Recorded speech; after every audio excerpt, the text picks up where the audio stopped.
Hello, welcome to Avan IAS. I am Gaurav Saini, Faculty of General Studies at Avan IAS. तो आज की इस video में हम दो क्वेश्चन हम देखेंगे मेंस के लिए, उसका थोड़ा बताऊंगा कि आप उसमें कैसे आंसर थोड़ा कर सकते हैं। थोड़ा मेन इन पॉइंट्स आपको बताऊंगा, जैसे कि आप इकोनॉमिक्स में पढ़ते हैं पोटेंशियल ग्रोथ, पोटेंशियल ग्रोथ कि पोटेंशियल ग्रोथ होता क्या है और what are the factors for potential growth, कि आप किसी भी कंट्री की पोटेंशियल ग्रोथ को इंक्रीज कर सकते हैं।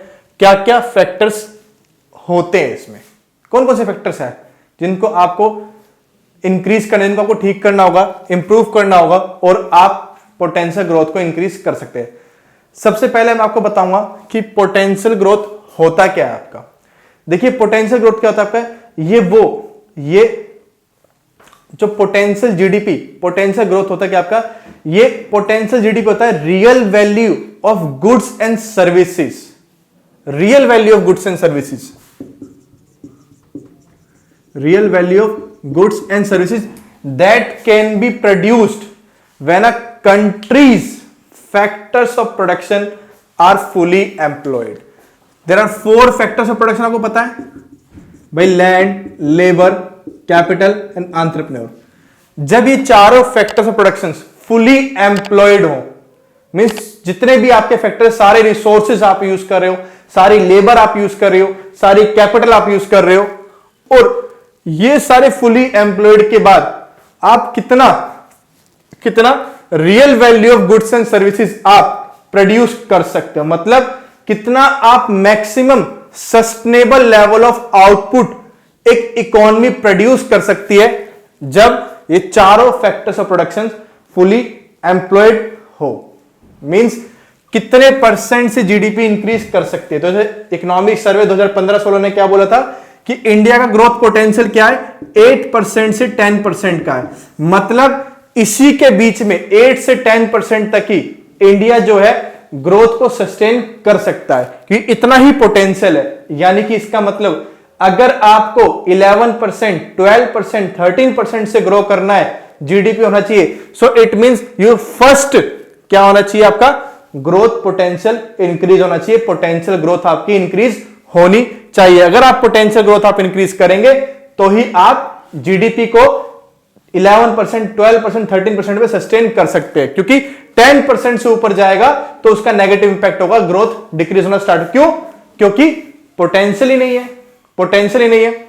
अब देखिए फैक्टर्स कौन कौन से रिस्पॉन्सिबल होते हैं। अगर क्वेश्चन आपका बन जाए कि मान लो क्वेश्चन बन जाए कि कैसे आप ग्रोथ पोटेंशियल को इंक्रीज कर सकते हो, कैसे आप ग्रोथ पोटेंशियल को इंक्रीज कर सकते हो, या क्वेश्चन बन जाए कि कैसे आप डिमांड को इंक्रीज कर सकते हो, या क्वेश्चन बन जाए कि कैसे आप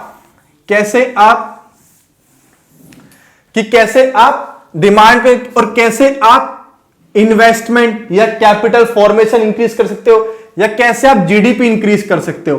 कुछ भी हो तो ये एक आंसर है कि जो ये फैक्टर्स मैं बता रहा हूं आपको, जो मैं आपको ये रीजंस, ये पॉइंट्स बता रहा हूं, इनको आप अपने आंसर में लिख देना। You will get 50% marks in every answer. Clear? तो जीडीपी कैसे इंक्रीज होगा, पोटेंशियल ग्रोथ कैसे इंक्रीज होगा, डिमांड कैसे इंक्रीज होगा, तो उसमें आप ये सारा सेम आंसर आप लिख सकते हो। तो पहली बात तो देखिए, जीडीपी इंक्रीज करना, ग्रोथ इंक्रीज करना, one of the main factor क्या है, मनी सप्लाई इंक्रीज कर दो। मनी सप्लाई इंक्रीज करने से आपको क्या होगा, आपका डिमांड इंक्रीज होगा, ग्रोथ इंक्रीज होगा। तो मनी सप्लाई होगा तो एक डिमांड साइड फैक्टर है कि आप क्या है, ग्रोथ को इंक्रीज कर सकते हो, ग्रोथ पोटेंशियल भी आपका हो सकता है। क्लियर? दूसरा, अब लेकिन आपको एक सस्टेन, आपको 11%, 12% ग्रोथ आपको अचीव करना है, जीडीपी इंक्रीज करना है, तो उसके लिए क्या होना चाहिए, उसके लिए आपको अपना ग्रोथ पोटेंशियल आपको इंक्रीज करना है। और वो कैसे आप कर सकते हो इंक्रीज? देखिए सबसे पहला फैक्टर क्या होना चाहिए आपका, कि सबसे पहला कि रोबस्ट बैंकिंग स्ट्रक्चर होना चाहिए। Banking structure should be robust, banking structure should be robust. First point दे सकते हो, banking structure should be robust. मतलब फाइनेंशियल इंक्लूजन होना चाहिए, फाइनेंशियल इंक्लूजन ज्यादा होना चाहिए, मतलब लोगों के पास, हर एक आदमी के पास बैंक अकाउंट होना चाहिए।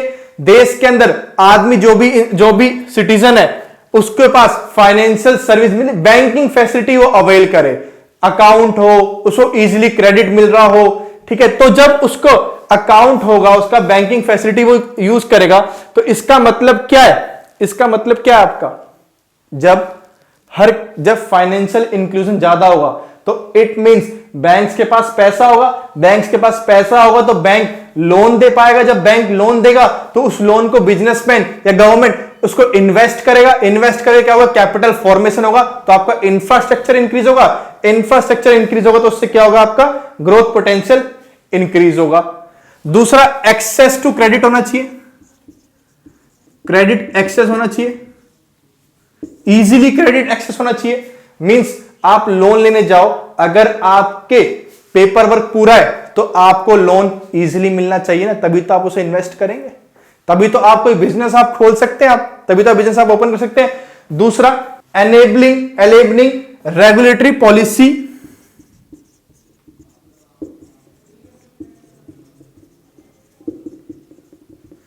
enabling regulatory policy and legal framework, enabling regulatory policy and legal framework।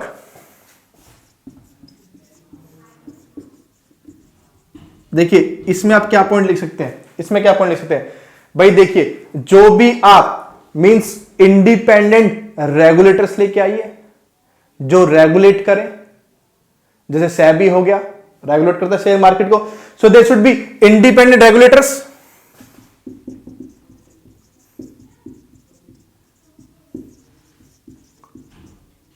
Second इसमें क्या लिख सकते हैं आप कि जो रूल्स एंड रेगुलेशंस हो आपके, ना ही ज्यादा स्ट्रिक्ट होने चाहिए ना ही ज्यादा फ्लेक्सिबल होने चाहिए आपके। So rules and regulations should not be neither strict nor flexible। Clear. दूसरा, विजन होना चाहिए, एक विजन होना चाहिए, कोई भी आप पॉलिसी, कोई भी आप एक्शन, कोई भी आप प्लान लेके आ रहे हो, एक विजन होना चाहिए ना, एक विजन होना चाहिए। दूसरा, ईज ऑफ डूइंग बिजनेस होना चाहिए,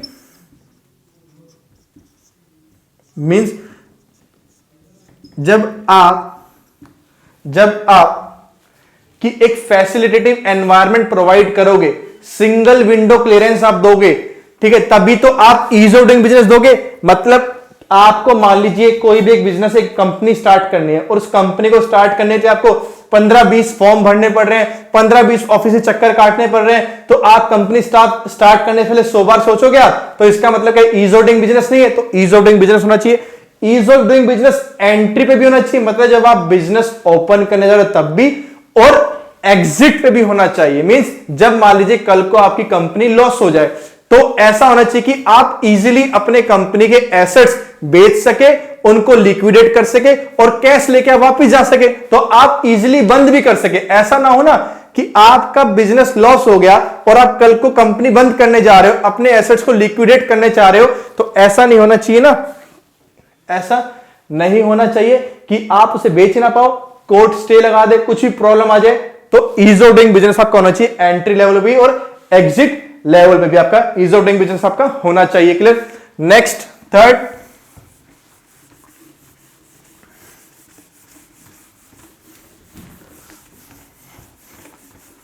third is facilitative infrastructure. There should be facilitative infrastructure, facilitative infrastructure. जैसे क्या, इसमें हार्ड इंफ्रास्ट्रक्चर भी और सॉफ्ट इंफ्रास्ट्रक्चर भी। हार्ड मतलब रोड्स होने चाहिए, रेलवेज, ट्रांसपोर्ट आपका अच्छा होना चाहिए, ठीक है, कनेक्टिविटी आपकी अच्छी होनी चाहिए, एक्सप्रेस होने चाहिए, मींस लॉजिस्टिक कॉस्ट कम होनी चाहिए, लो होनी चाहिए। लॉजिस्टिक कॉस्ट क्या होती है? मान लीजिए कोई भी चीज, ये पेन प्रोड्यूस हो रहा है, ये फैक्ट्री प्रोड्यूस हो रहा है, फैक्ट्री से पेन जाता है होलसेल मार्केट में, होलसेल जाता है पेन रिटेल मार्केट में। तो इट मीन जब पेन फैक्ट्री से आता है, फैक्ट्री से ट्रांसपोर्ट का खर्चा प्लस में जिस फैक्ट्री होलसेल मार्केट में गोडाउन में जा रहा है, इस गोडाउन में इसको रखने का खर्चा, लोडिंग अनलोडिंग का खर्चा, प्लस में रिटेल तक आने में, प्लस में आपके आने तक जो इसमें खर्चा हो रहा है, उसे हम क्या बोलते हैं? लॉजिस्टिक कॉस्ट उसे हम बोलते हैं। क्लियर? और ट्रांसपोर्टेशन अच्छा होना चाहिए आपका, एफिशिएंट होना चाहिए, रोड कनेक्टिविटी होनी चाहिए। So clear? सो इससे क्या कर सकते हो आप? पोटेंशियल ग्रोथ आप इंक्रीज कर सकते हो।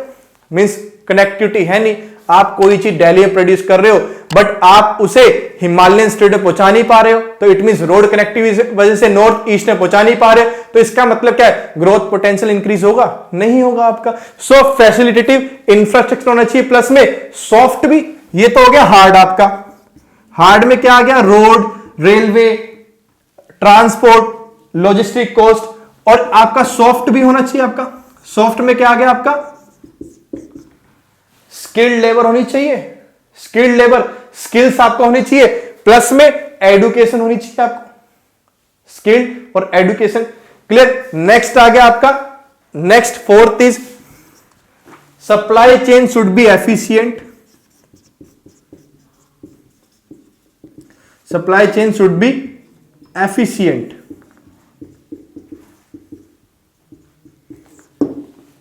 Supply chain should be efficient मतलब आप डोमेस्टिकली भी कोई चीज प्रोड्यूस कर रहे हो तो प्रोडक्शन फैक्ट्री से लेके आपके पास तक आने तक एफिशिएंटली वो ट्रांसपोर्ट होना चाहिए, एफिशिएंटली आपके पास आए, इजीली कनेक्टिविटी होनी चाहिए।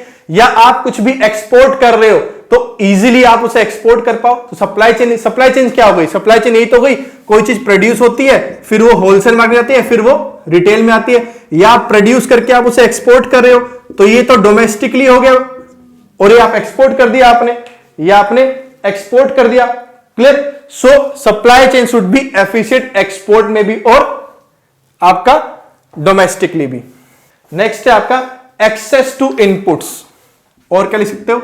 Access to inputs. इसमें मतलब टेक्नोलॉजी और raw of material, means easily access होना चाहिए, इजीली आपके पास इनपुट पहुंचे, टेक्नोलॉजी आपके पास हो, इजी टेक्नोलॉजी आपके पास हो, मॉडर्न टेक्नोलॉजी आपके पास इजीली आपके पास हो। सो ये सारे क्या आपके? ये सारे फैक्टर्स हैं जिनकी हेल्प से आप ग्रोथ पोटेंशियल को इंक्रीज कर सकते हो, या जीडीपी को आप इंक्रीज कर सकते हो। तो ये सारे क्या आपके? ये फैक्टर्स है आपके, सारे क्या आपके? फैक्टर्स है। तो पोटेंशियल ग्रोथ मैंने क्या बताया आपको कि इट इज कितना आप मैक्सिमम सस्टेनेबल आउटपुट अचीव कर सकते हो जब आपने अपने चारों फैक्टर, सारे के सारे फैक्टर्स ऑफ प्रोडक्शन को फुली एम्प्लॉयड आपने किया हुआ है, उनको फुली आपने उनको लगाया हुआ है। तो इस तरीके से आप ग्रोथ पोटेंशियल आप इंक्रीज कर सकते हो। अगर एक क्वेश्चन बन जाए, आप इन्फ्लेशनरी रिस्क, इन्फ्लेशन के बारे में आप पढ़ते रहते हो, क्लियर?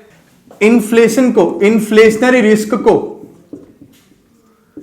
आपको डिक्रीज करना हो, कम करना हो, या इन्फ्लेशन को कम करना हो आपको, तो कौन कौन से डिमांड और सप्लाई साइड फैक्टर से आप कर सकते हो? तो यूपीएससी आपसे क्वेश्चन पूछ सकता है कि सजेस्ट वेज, आप वेज मेजर सजेस्ट करिए डिमांड साइड और सप्लाई साइड बोथ, कि आप एक मेजर सजेस्ट करिए कि जो गवर्नमेंट और जो आरबीआई ले सकता है इन्फ्लेशन को कम करने के लिए, क्या क्या मेजर्स लेने चाहिए आरबीआई और गवर्नमेंट को इन्फ्लेशन को कम करने के लिए। तो देखिए सबसे पहली बात, आरबीआई गवर्नमेंट की बात करिए तो आपको पता है आरबीआई जो है, आरबीआई सिर्फ और सिर्फ डिमांड साइड फैक्टर पे फोकस करता है। मतलब जो आरबीआई की मॉनेटरी पॉलिसी है वो सिर्फ डिमांड साइड को कंट्रोल करती है। मतलब आरबीआई क्या करता है, अपनी मॉनेटरी पॉलिसी से डिमांड को कंट्रोल कर सकता है मार्केट के अंदर, और डिमांड को कंट्रोल करने से वो इन्फ्लेशन कंट्रोल कर सकता है। लेकिन गवर्नमेंट डिमांड और सप्लाई दोनों साइड पे फोकस कर सकता है। जो गवर्नमेंट की फिस्कल पॉलिसी है वो डिमांड और सप्लाई दोनों को वो कंट्रोल कर सकते। तो आरबीआई के मेजर्स जो होते हैं वो शॉर्ट टर्म होते हैं, गवर्नमेंट के लॉन्ग टर्म होते हैं, क्यों? वो सप्लाई पे भी फोकस वो करता है। तो आप देखिए आरबीआई डिमांड को कंट्रोल करता है, तो कैसे कर सकता है? उसके टूल्स है क्वांटिटेटिव और qualitative tools and qualitative tools. जैसे इसमें आप पढ़ते CRR cash reserve ratio, SLR statutory liquidity ratio, repo rate, reverse repo rate, marginal standing facility. Clear? ये क्या है? ये क्या है आपका? Market stabilization scheme. ये सारे क्या है? क्वांटिटेटिव टूल्स है आरबीआई, जिनकी हेल्प से आरबीआई मनी सप्लाई को कम ज्यादा करता है, जिसकी हेल्प से आरबीआई डिमांड को कंट्रोल करता है, जिसकी हेल्प से आरबीआई इन्फ्लेशन कंट्रोल करता है मार्केट के अंदर। पहला पॉइंट ये हो गया। दूसरा पॉइंट आप क्या लिख सकते हैं इसके अंदर कि बेसल, दूसरा पॉइंट लिख सकते हैं आप जो आपका मॉनेटरी पॉलिसी ट्रांसमिशन लिख सकते हैं।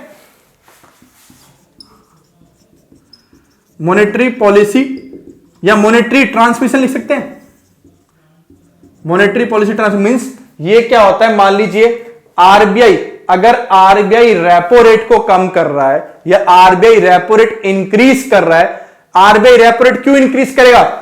आरबीआई रेपो रेट तब इंक्रीज करता है जब आरबीआई मनी से मार्केट से मनी सप्लाई कम करना चाहता है, जिससे वो इन्फ्लेशन को कम कर सके। क्यों? अगर देखिए आरबीआई रेपो रेट इंक्रीज कर देगा तो मनी सप्लाई कम हो जाएगी मार्केट से, इससे डिमांड कम हो जाएगी, इससे इन्फ्लेशन कम हो जाएगी। जब आरबीआई रेपो रेट इंक्रीज कर रहा है, और रेपो रेट वो रेट होता है जिस रेट पे बैंक्स आरबीआई से बोरो करते हैं, तो इसका मतलब क्या है? बैंक जब आरबीआई से पैसा लेगा तो इट मींस बैंक वो पैसा किसको दे रहा है? अपने कस्टमर्स को दे रहा है। तो मतलब अगर आरबीआई ने 1% से रेपो रेट इंक्रीज करा है, तो बैंक्स भी जिस इंटरेस्ट रेट पे अपने कस्टमर्स को लोन दे रहे हैं उतना ही इंक्रीज करे, मतलब 1% से इंक्रीज करे। एक तरह से जितना RBI repo rate increase decrease करा है उतना ही बैंक्स भी इंक्रीज डिक्रीज करे। इसको बोलते हैं monetary transmission. So it means monetary policy transmission होना चाहिए। इससे आप इफेक्टिवली डिमांड को कंट्रोल कर सकते हो, और उससे आप क्या कर सकते हो? उससे आप मनी इन्फ्लेशन को कंट्रोल कर सकते हो। नेक्स्ट, बेसल नॉर्म्स इंप्लीमेंट कीजिए। बेसल नॉर्म्स इंप्लीमेंट कीजिए, इसमें CAR की बात की गई है, कैपिटल एडिक्वेसी रेशियो की बात करके। एक वीडियो में आपको कैपिटल एडिक्वेसी होता है क्या वो भी बता दूंगा आपको मैं। क्लियर? तो ये हो गए आरबीआई के मेजर्स। अब गवर्नमेंट की हम बात करें डिमांड साइड की, बात करें तो क्या होना चाहिए इसके अंदर भी? टैक्सेस इंक्रीज कर दीजिए। जब टैक्सेस इंक्रीज करोगे लोगों के हाथ में पैसा कम होगा, पैसा कम होगा तो डिमांड कम होगी, डिमांड कम होगी तो इन्फ्लेशन कम होगी। ब्लैक मनी को कम करिए, black money should be reduced. और क्या कर सकते हैं आप? पब्लिक एक्सपेंडिचर को कम करिए। और क्या कर सकते हैं आप? सब्सिडीज को रेशनलाइज कीजिए। Subsidies should be रेशनलाइज्ड।